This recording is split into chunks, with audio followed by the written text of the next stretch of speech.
মুহূর্তে যেদিকে আমাদের নজর রাখতে হচ্ছে অবশ্যই বিকাশ ভবনের খবরের, কারণ বিকাশ ভবনের সামনে উত্তেজনা, পুলিশ এবং চাকরি হারাতে ধস্তাধস্তির সেই ছবি সামনে আসছে।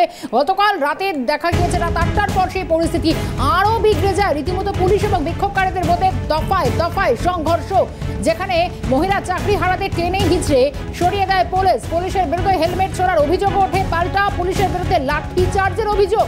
সাইরেন বাজিয়ে পুলিশের অ্যাকশন, ধস্তাধস্তি এবং শুধু তাই না, অসুস্থ উভয় পক্ষের বেশ কয়েকজন পুলিশের লাঠিতে মাথা ফাটলো শিক্ষকের, পা থেকে রক্ত ঝরলো চাকরি হারাদের।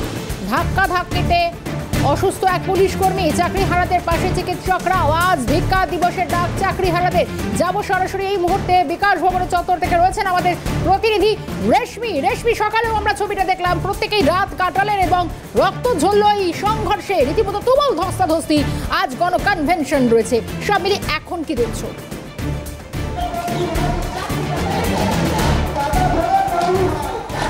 দেখো, চাকরিহারাদের থেকে আমরা যেটা জানতে পারছি, ইতিমধ্যে 20 থেকে 22 জন হাসপাতালে চিকিৎসাধীন রয়েছে। তারা গুরুতরভাবে আহত হয়েছেন। তারা বারংবার বলছেন পুলিশ যেভাবে লাঠিচার্জ করেছে, সেই লাঠিচার্জের একজনের হাঁটু গুরুতরভাবে আঘাত পেয়েছে, কারো মাথায় লেগেছে, কারো হাতে লেগেছে। ইতিমধ্যে বিকাশ ভবনের সামনে ছবিটা দেখাবো, যাকে তোমাকে সরাসরি সেই ছবি তুলে ধরছে। বিকাশ ভবনের সামনে ইতিমধ্যে কিন্তু র্যাফ রয়েছে, পুলিশের উচ্চপদস্থ আধিকারিকরা রয়েছে এখানে, এবং বিকাশ ভবন কিন্তু নিরাপত্তার বলয়ে মুড়ে ফেলা হয়েছে। পাশাপাশি যারা চাকরিহারা শিক্ষকরা রয়েছেন, তারা ইতিমধ্যে এখনও কিন্তু তাদের দাবিতে অনড় রয়েছেন। এখনও তারা তাদের যে প্রতিবাদ, সেই প্রতিবাদ কর্মসূচি চালিয়ে যাচ্ছেন। পাশাপাশি এখানে যে সকল চাকরিহারা শিক্ষকরা রয়েছেন, তারা দাবি করেছিলেন মিরর ইমেজ প্রকাশ করতে হবে। পাশাপাশি যে রিভিউ পিটিশন সুপ্রিম কোর্টে ফাইল করা হয়েছে, সেই রিভিউ পিটিশন নিয়েও কিন্তু অসন্তুষ্ট ছিলেন চাকরিহারা শিক্ষকেরা। আপনারা গতকাল থেকে এখনও অনড় রয়েছেন আপনাদের দাবিতে। এখনও কি কোনো রকম সরকার পক্ষ আপনাদের সঙ্গে কথা বলার চেষ্টা করেছে? ইতিমধ্যে তো আপনাদের অনেকে আহত হয়েছে। না, সরকার পক্ষের থেকে সেরকম কোনো ইতিবাচক কোনো বার্তা আমাদের কাছে এখনো পর্যন্ত এসে পৌঁছয়নি। উল্টে হচ্ছে, কালকে রাত্রিবেলা হচ্ছে পুলিশ কি করেছে, সাইরেন বাজিয়ে আপনারা সকলেই দেখেছেন, কিন্তু এখনো পর্যন্ত সরকারের তরফ থেকে কোনো ইতিবাচক বার্তা পাইনি। কতজন এখনো আহত রয়েছে? যতদূর খবর পেয়েছি 42 জন আহত। সরকারের কোনো সদিচ্ছা আছে বলে মনে হয় না। একদম, যারা চাকরিহারা শিক্ষকেরা রয়েছেন তাদের সঙ্গে কথা বলার চেষ্টা করব। ফের যে বারংবার আপনারা রাজপথে নেমেছেন একাধিক দাবি দেওয়া নিয়ে, সেই দাবি দেওয়াগুলো কি এখনো পূর্ণ হচ্ছে? সরকার পক্ষ কি আপনাদের সঙ্গে কথা বলছে? গতকাল যে ঘটনা ঘটলো, কি বল?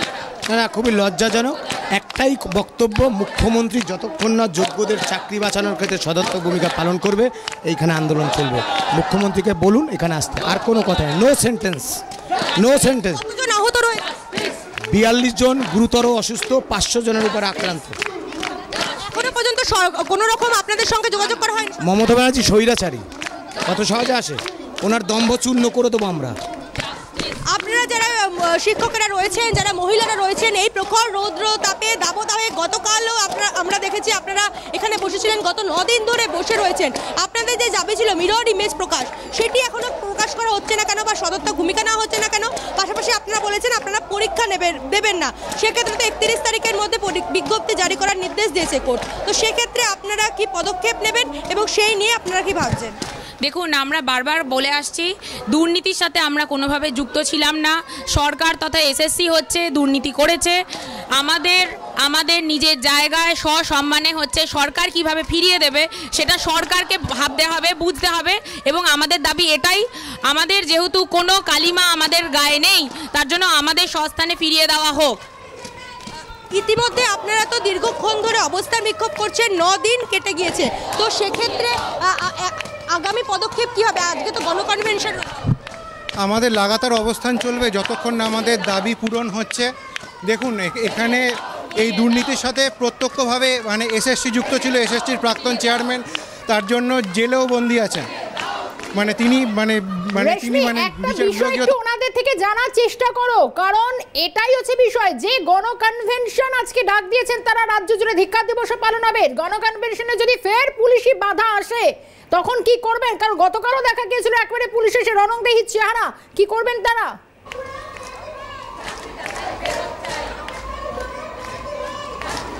একদম, দেখো আজকে গণকনভেনশন রয়েছে চাকরিহারা শিক্ষক শিক্ষিকাদের, এবং তারা বিভিন্ন বিশিষ্ট জনদের আজকের এই গণকনভেনশনে ডাক দিয়েছেন। আজকে যে আপনাদের গণকনভেনশন রয়েছে, সেক্ষেত্রে যদি পুলিশের বাধা আসে, আপনারা কি পদক্ষেপ? আমরা রুখে দেব। মমতা বন্দ্যোপাধ্যায়কে বলবেন আমরা আর কারোর সঙ্গে আলোচনা করতে চাই না বা কাউকে কোর্টও করতে চাই না, মমতা বন্দ্যোপাধ্যায়কে আটকে দিতে বলবেন। গণকনভেনশনে কাদের কাদের আহ্বান জানিয়েছেন আপনারা? সমাজের সর্বস্তরের জ্ঞানীগুণী চটিচাটা বুদ্ধিজীবী বাদ দিয়ে সবাই।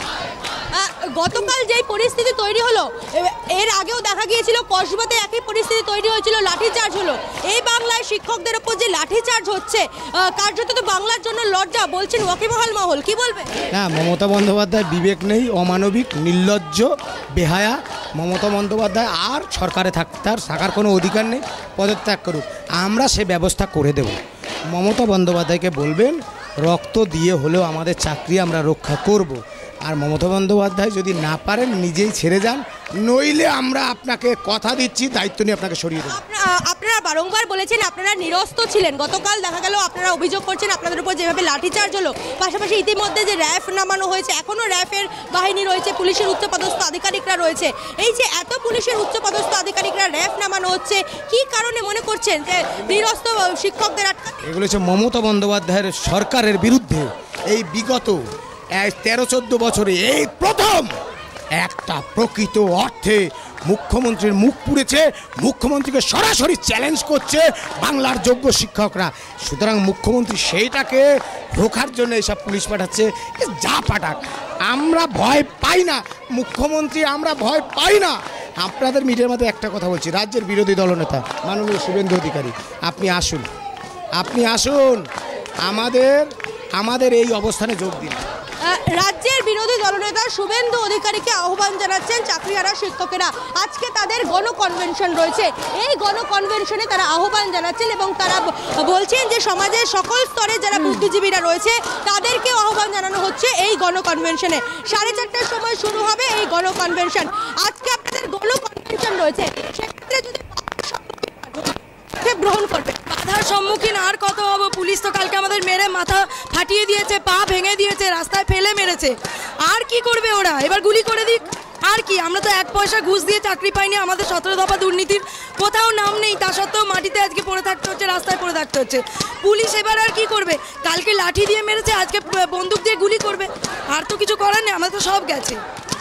বারংবার বলেছেন যে আপনারা পরীক্ষায় বসবেন না, নতুন পরীক্ষা হলো, সেক্ষেত্রে কোর্টের নির্দেশ রয়েছে 31 তারিখের মধ্যে, 31শে মের মধ্যে বিজ্ঞপ্তি প্রকাশ করতে হবে, সেক্ষেত্রে তো কোর্টের নির্দেশ রয়েছে, কি বলবে? আচ্ছা, কোর্টের তো এটাও নির্দেশ আছে যে অযোগ্যদের টার্মিনেট করতে হবে, তাদের 12% সুদে টাকা নিতে হবে, সেটা করেছে রাজ্য সরকার, সেটা তো করেনি।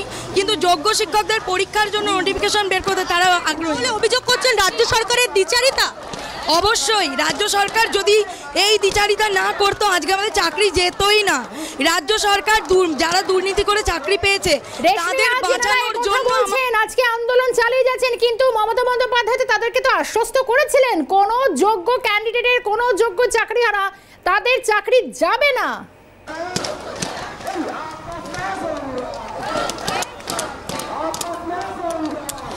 আপনারা তো আন্দোলন করছেন, প্রতিবাদ করছেন, মমতা বন্দ্যোপাধ্যায় বলেছিলেন, আপনাদের আশ্বস্ত করেছিলেন, আপনারাও বলেছিলেন, দাবি করেছিলেন যে নেতাজি ইন্ডোরে যখন সভা হয় তো সেখানে যোগ্যদের কোনো চাকরি যাবে না, যারা যোগ্য চাকরিহারা রয়েছে তাদের চাকরি যাবে না, সেই প্রতিশ্রুতি থেকে বিশ্বাস করছেন?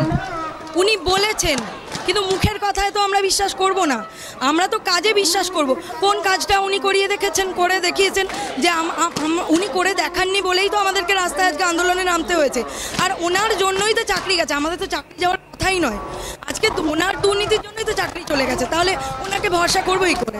ইতিমধ্যে গ্রুপ সি এবং গ্রুপ ডি যারা রয়েছে এসএসসি অর্থাৎ শিক্ষাকর্মী, তাদেরকে একটি সম্মানিকের ঘোষণা করা হয়েছে, সাম্মানিক দেওয়া হবে এবং তারাও বলছে যে তারাও সেই বিষয়ে খুশি নন। আপনারা কি বলবেন? সেই কখনোই খুশি হওয়া তো উচিত নয়।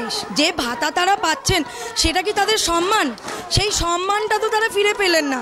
এখন তাদেরকে পশ্চিমবঙ্গবাসী তাদেরকে মজা করছে তাদেরকে নিয়ে, যে তোমরা তো ভাতা পাচ্ছ, ভাতা নিয়ে খুশি হয়ে যাও। কিন্তু তারা তো যোগ্যতার বেসিসে চাকরি পেয়েছিলেন, তারা ভাতা কেন নেবেন? তারাও খুশি নন।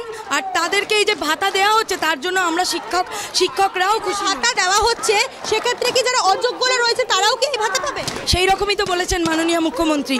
কিন্তু অযোগ্যতা তো ভাতা দেওয়া উচিত নয়, কিন্তু তাও উনি যোগ্য অযোগ্য নির্বিশেষে সবাইকেই গ্রুপ সি গ্রুপ ডি কর্মীদের ভাতা দিচ্ছেন। এটাকে যোগ্য অযোগ্য কোথাও গিয়ে কি গুলিয়ে ফেলার চেষ্টা করা হচ্ছে? সেটা তো প্রথম থেকেই করেছে বলেই তো সবার চাকরি চলে গেছে, পুরো প্যানেলটাই বাতিল হয়ে গেছে। অবশ্যই রাজ্য সরকার। কি যোগ্য অযোগ্যকে মিশিয়ে দিয়েছে, কোর্টকে সঠিক তথ্য দেয়নি, সেই কারণেই আজকে সবার চাকরি চলে গেছে। এখনো কি যোগ্যদের বাঁচানোর চেষ্টা করছেন বলে আপনারা মনে করছেন? না না না, আমরা মনে করছি না। যোগ্যদের বাঁচানোর চেষ্টা দেখুন, অযোগ্যদের ওনারা যে সাবমিশনটা দিয়েছেন সেখানে অযোগ্যদের কথা লেখা নেই, কিন্তু সেই সাবমিশন কিন্তু এখনও গ্র্যান্টেড হয়নি কোর্টে, ঠিক আছে? আর রাজ্য সরকার অযোগ্যদের নিয়ে কী ভাবছে আমরা সত্যিই সেটা জানি না। মানে আমাদের চাকরি আমরা ফেরত পেতে চাই যে কোনোভাবে হোক। আজকে আপনাদের কি কর্মসূচি হবে? গতকাল দেখা গেল আপনারা বারংবার অভিযোগ করেছিলেন যে আপনাদের উপর লাঠিচার্জ হয়েছে, এবং আজকে কি কর্মসূচি নেবেন আপনারা? গণকনভেনশন ছাড়া আর কি পদক্ষেপ নেবেন? আজকে আমাদের ধিক্কার দিবস আমরা পালন করব। আমরা সারাদিন এখানে ধিক্কার জানাবো এই আধিকারিকদের, এই পুলিশকে, এই শিক্ষামন্ত্রী, মুখ্যমন্ত্রীকে। কারণ কালকে যেভাবে নির্মম অত্যাচার শিক্ষকদের উপর করা হয়েছে সেটা হচ্ছে পশ্চিমবঙ্গের জন্য একটা কালো দিন নেমে এসেছে আজকে। দেখো, আজকে যেরকম চাকরিহারা শিক্ষকেরা বললেন তারা সারাদিন আজকে ধিক্কার দিবস পালন করবেন, পাশাপাশি 4:30টায় রয়েছে তাদের গণকনভেনশন। সেই গণকনভেনশনে তারা আহ্বান জানাচ্ছেন সমাজের বিশিষ্ট স্তরের মানুষদের, পাশাপাশি তারা আহ্বান জানাচ্ছেন বিরোধী দলনেতা শুভেন্দু অধিকারীকে। আজকে তাদের এই গণকনভেনশন রয়েছে, পাশাপাশি চাকরিহারা যারা শিক্ষকরা রয়েছেন তারা বারংবার অভিযোগ করেছেন যে তাদের যে দাবিগুলি সেই দাবিগুলি পূর্ণ হচ্ছে না। আপনারা আজকে তো গণকনভেনশনের পথে হাঁটবেন, পাশাপাশি আর কি কি পদক্ষেপ নেবেন? আমরা প্রকৃত আন্দোলনের পথে আছি, চাকরি ফেরানোর আন্দোলনে আছি, ঠিক আছে? সুতরাং কখন কি করব বলে কয়ে সবটা হয় না। কালকে যে ঢুকেছি বলে কয়ে হয়নি, আবার যাব, বারবার যাব, পুলিশ রুখে দেখায়, আমরা আবার যাব, বারবার যাব। মমতা বন্দ্যোপাধ্যায়ের, স্বৈরাচারী মমতা বন্দ্যোপাধ্যায়ের ক্ষমতা নেই আমাদের রুখে দেখানো। দেখবেন আমরা যা বলছি আমরা সেটা করছি কিনা, ব্যাস এইটুকুই। চাকরি ফেরত চাই, সব কথার একটাই এন্ড, চাকরি ফেরত দিতে হবে মমতা ব্যানার্জি। এই যে অযোগ্যদের বাঁচানোর জন্য আমাদের ওয়াশ আউট করার চেষ্টা করছেন, এসএসসি 2016 প্যানেলের যোগ্য চাকরিহারাদের চাকরি যদি নাই, ওই চেয়ারও আপনার নাই। পরিষ্কার বক্তব্য মমতা বন্দ্যোপাধ্যায় চাকরি চুরি করেছেন, পাহারা দিয়ে দিয়ে আপনার মিনিস্টার ওই যে পার্থ চ্যাটার্জি, শান্তিপ্রসাদ, কুন্তল, শান্তনু টাকা চুরি করেছেন, চাকরি বিক্রি করেছেন, অ্যাসিস্ট্যান্ট টিচারের মতো একটা পোস্ট। অত সোজা বাংলার বীর সন্তান তারা মেরুদণ্ড বিক্রি করেনি। মমতা ব্যানার্জি পুলিশ দিয়ে ভয় দেখাচ্ছেন, কেসের ভয় দেখাচ্ছেন। এই সব লগ্নে আমাদের জন্ম, এই গোলা বারুদের মধ্যে আমাদের জন্ম, জেলখানাতে আমাদের জন্ম। মমতা ব্যানার্জিকে বলে দেবেন লড়াইটা এই জায়গায় রয়েছে।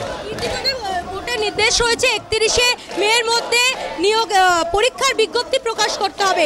বিষয়টিকে আপনারা কিভাবে দেখছেন? পরীক্ষার বিজ্ঞপ্তি তো কোর্টের নির্দেশ রয়েছে প্রকাশ করা, এটা 31শে মের মধ্যে পরীক্ষার বলেছে Supreme Court. Okay, Supreme Court বলেছে must be terminate those who illegally appointed, those who tainted করেছে তাদেরকে টার্মিনেট করেছে মমতা ব্যানার্জি। তামাশা, আমরা ওয়ানে পড়ি, আমরা উচ্চ শিক্ষিত ছেলে। আপনারা বলছেন যারা যোগ্য হিসেবে চিহ্নিত নয় তাদেরকে টার্মিনেট করা হচ্ছে না, কেন হচ্ছে না বলে আপনারা মনে করছেন? কেন করছে না? চাপকাবে আম গাছে জাম গাছে বেঁধে ওই 15 লক্ষ 16 লক্ষ টাকা যেই ওদের চাকরি চলে যাবে, 12% ইন্টারেস্টে সেই টাকা ফেরত দিতে হবে। ওই নেতাগুলোকে ধোলাই করে পালিশ করবে, ওই গুড় বাতাসা পাচন এমন মারবে মমতার সরকার শেষ, ওই ভয়ে করছে না। তাহলে আপনারা কি বলছেন নেতাদের বাঁচানোর চেষ্টা করেন? একদম নেতাদের নয়, মমতা ব্যানার্জি নিজেকে বাঁচানোর জন্য, নেতাদের তো বটেই, কারণ মমতা ব্যানার্জি ছাড়া কিছু হয়? আর এসবিআইবি আছে, ওরা কি ঘুমোচ্ছিল নাকি? সুতরাং আমাদের পরিষ্কার দৃষ্টিভঙ্গি, আমরা জানি এখন আমাদের কেস খামারি দিয়েছে। আপনার মিডিয়ার মাধ্যমে বলছি, মাননীয় শুভেন্দু অধিকারী মহাশয়, রাজ্যের বিরোধী দলনেতা, আপনি যোগ্য চাকরিহারাদের পাশে দাঁড়ান, এটা আপনাকে বলছি। আমরা যোগ্য চাকরিহারা আপনার জন্য অপেক্ষা করছি, কারণ মমতা বন্দ্যোপাধ্যায় এই জায়গায় আমাদের ঠেকিয়ে দিয়েছে। সুতরাং আপনার উপস্থিতি আমরা কামনা করছি, এইখানে আপনি আসুন, আমরাও দেখতে চাই কারা সেই অংশ, যদি কেউ এরকম বিদ্রোহ করার চেষ্টা করে আমরা দেখব। আপনি আসুন, যোগ্য চাকরিহারাদের বাঁচান।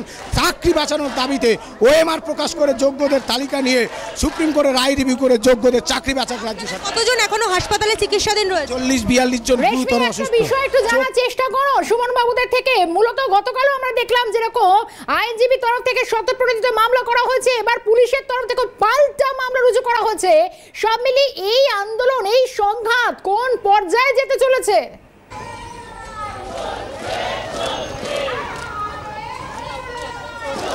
দেখো, যারা আন্দোলনকারী শিক্ষক শিক্ষিকারা রয়েছেন, অর্থাৎ চাকরিহারা শিক্ষক শিক্ষিকা, তারা কিন্তু বলছেন তারা কোনো মামলাকে ভয় পান না এবং তারা শুভেন্দু অধিকারীকে আহ্বান জানাচ্ছেন, বিরোধী দলনেতাকে, এবং যারা চাকরিহারা শিক্ষকেরা রয়েছেন তাদের সঙ্গে এ বিষয়ে ফের কথা বলে নেওয়ার চেষ্টা করব, একটুখানি কথা বলার চেষ্টা করব।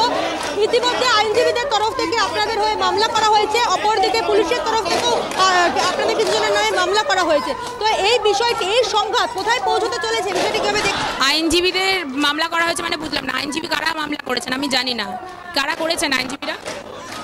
আপনাদের আইনজীবীদের পক্ষ থেকে আপনাদের হয়ে সওয়াল করা। আচ্ছা, এবার দেখুন আমি একটা কথা বলি, আমরা যতদূর জানি যে কম বুদ্ধিপন্ন মানুষ তো, মেধা দিয়ে এই চাকরিটা পেয়েছিলাম, এই রাজনীতির লোক করার মতো বুদ্ধি নয়, কিন্তু যতটুকু জানি পুলিশ নাকি কোমরের নিচের অংশটাতে মারতে পারে। ঠিক আছে, কালকে কি করে আমাদের একজন হচ্ছে সহযোদ্ধার মানে রেটিনা ক্ষতিগ্রস্ত হলো, মাথা ফেটে গেল, এটা পুলিশ কি করে করতে পারে? আজকে পুলিশ মামলা করছে, পুলিশকে আক্রমণ করা হয়েছে, পুলিশ তো গুন্ডার মতো কাজ করেছে কালকে। স্বতঃপ্রণোদিত মামলা করা হয়েছে। সেটাই তো আমি বলছি যে পুলিশ আজকে মানে নিরপেক্ষ তো ছিলই না, দলদাস হিসেবে গতকাল কাজ করেছে এবং আমরা শান্তিপূর্ণভাবে 9 দিন ধরে অবস্থান করেছি। দাবি একটাই ছিল, শিক্ষামন্ত্রী মুখ্যমন্ত্রী আমাদের সাথে এসে কথা বলুন, কিন্তু তার আজকে দিনভর ছবিটা কি হতে চলেছে তার একটা আগাম আঁচ অন্তত পাওয়া যাচ্ছে। রেশমিকে ধন্যবাদ জানাবো বিকাশ ভবনের সামনে থেকে একেবারে সরাসরি এখনকার ছবিটা তুলে ধরলো। একদিকে নিরাপত্তা 6 লাভ পড়েছে, অন্যদিকে চাকরিহারারা বলছেন তারা কোনো রকম ভাবে দমবেন না। অন্তত একদিকে যেরকম পুলিশের তরফ থেকেও মামলা করা হচ্ছে, সব মিলিয়ে তারা তাতে এতটুকু ভয় পান না। সব মিলিয়ে দেখা যাক আজকে গণকনভেনশনে চেহারাটা কি হয়।